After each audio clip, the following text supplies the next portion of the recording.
पुण्यातल्या नवले पुलावर 13 नोव्हेंबरला झालेल्या भीषण अपघातामधल्या 8 जणांचा मृत्यू झाला होता।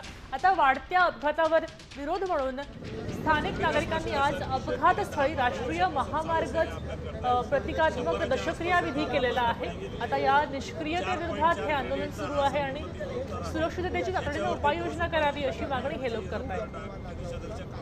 स्पीड गन या सगळ्या गोष्टी अशा चुकीच्या पद्धतीने स्टार्ट केल्या जात आहेत आणि आश्चर्य म्हणजे काही होऊ शकत नाही आणि आश्चर्य म्हणजे केंद्रीय मंत्र्याला जर अधिकारी खूप माहिती मिळत असतील तर याच्यासारखी दुसरी दुर्घटना नाही। 30 स्पीड गनच्या ऐवजी 6 स्पीड गन इथं बसवण्याचं त्यांनी निर्धार केला आहे। पण वास्तविक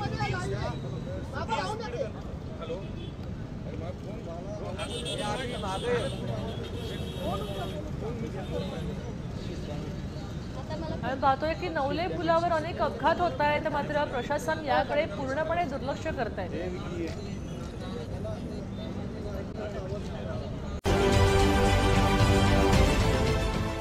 देश विदेशातील प्रत्येक घडामोडींचे लाईव्ह अपडेट मिळवण्यासाठी आता साम टीव्हीच्या सर्व सोशल मीडिया प्लॅटफॉर्मला लाईक, फॉलो आणि सबस्क्राईब करा।